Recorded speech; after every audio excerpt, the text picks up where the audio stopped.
Modul 14A6 Demonstrasi Kontekstual Budaya Positif Penerapan Segitiga Restitusi dengan Herna Valentina Sitorus, MPD. Berbicara mengenai restitusi, maka dalam diri kita akan muncul pertanyaan, apa itu restitusi? Bapak Ibu sekalian, restitusi merupakan suatu proses menciptakan posisi bagi siswa untuk memperbaiki kesalahan mereka sehingga mereka bisa kembali kepada kelompoknya dengan karakter yang lebih kuat. Restitusi ini juga dapat membantu siswa menjadi lebih mempunyai tujuan, lebih berdisiplin positif dan memulihkan dirinya ketika berbuat kesalahan. Terdapat 3 tahapan dalam melakukan segitiga restitusi. Yang pertama, menstabilkan identitas. Kedua, memvalidasi tindakan. Dan yang ketiga, menanyakan keyakinan. Berikut aplikasi segitiga restitusi budaya positif di SMP Negeri 1 Angkola Muratais. Oh, masuk nak. Ya, masuk. Bisa tolong ambilkan kursinya nak. Ya, duduk. Silakan duduk. Bentar ya. Oke. Tahu kenapa ibu panggil? Tahu kan? Nah, gini, ibu dengar ini dari teman-temanmu, katanya kalian sudah lama tidak cakapan lagi, alias diam-diaman. Dan ibu lihat diskusi kelompok kalian kurang baik hasilnya. Ibu mau tahu ini dari Putri dulu.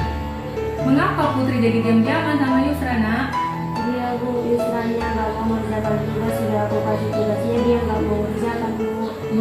Kenapa bisa begitu Yusra? Kenapa tidak kau kerjakan yang jadi bagianmu, nak? Saya malas Bu.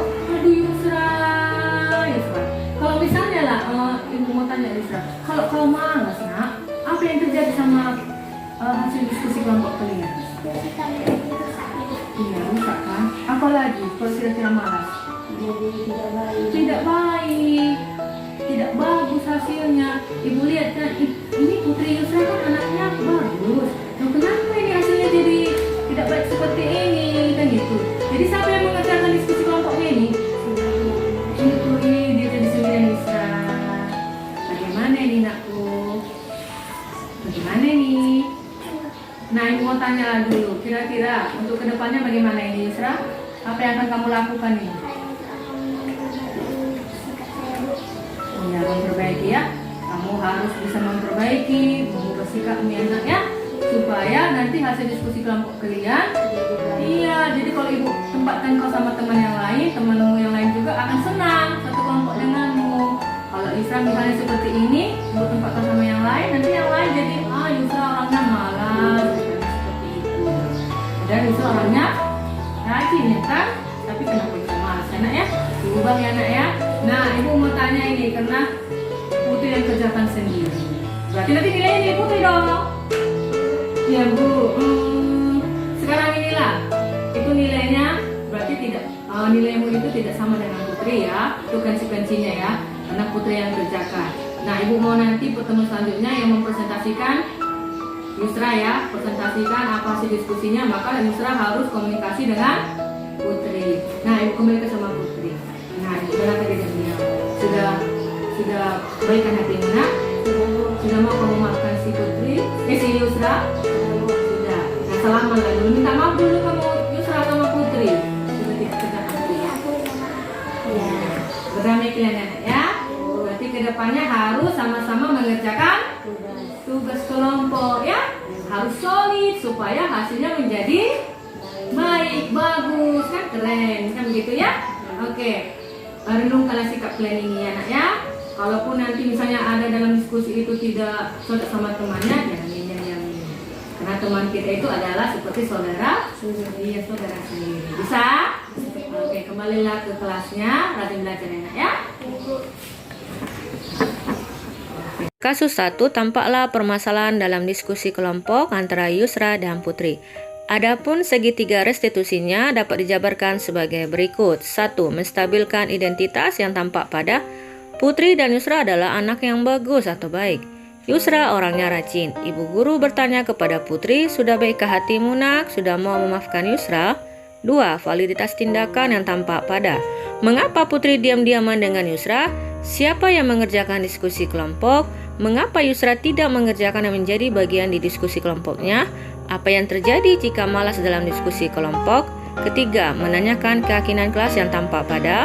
Guru bertanya, apa tindakan yang akan dilakukan Yusra ke depannya dalam diskusi kelompok? Saya yakin akan memperbaiki sikap saya, jawab Yusra.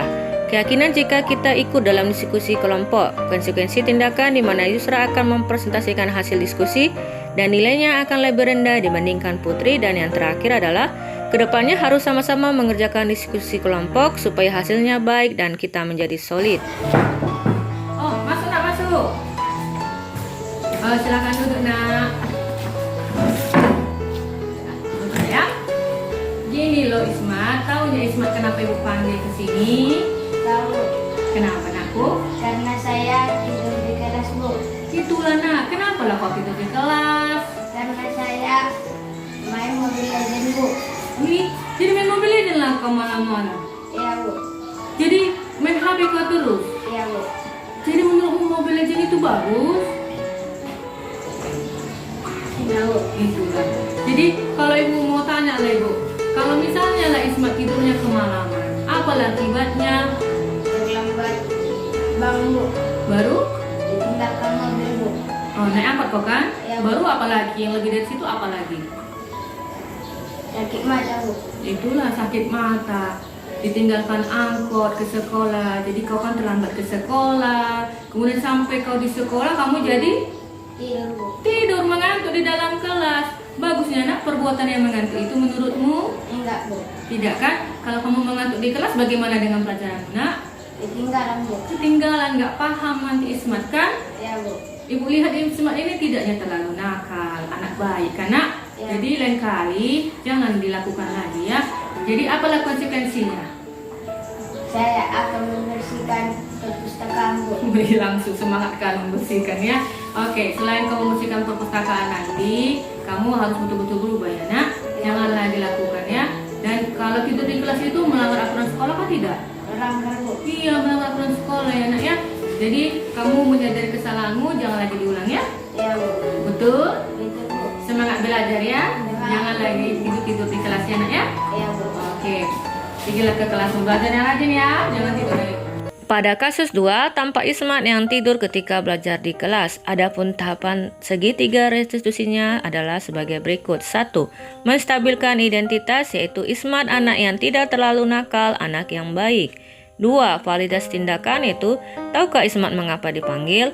Guru bertanya apa alasan tidur di kelas? Karena bermain Mobile Legends sampai kemalaman tidur, jawab Ismat. Apa akibatnya jika tidur kemalaman? Ketiga, menanyakan keyakinan kelas yang tampak pada. Baguskah perbuatan yang mengantuk di kelas? Konsekuensi karena tidur di kelas. Keyakinan bahwa apakah tidur di kelas melanggar peraturan di sekolah? Keyakinan dalam diri Ismat untuk tidak tidur lagi di dalam kelas ketika belajar dan akan belajar lebih rajin lagi. Demikianlah penerapan budaya positif melalui segitiga restitusi. Semoga dapat menambah pemahaman kita. Sekian dan terima kasih.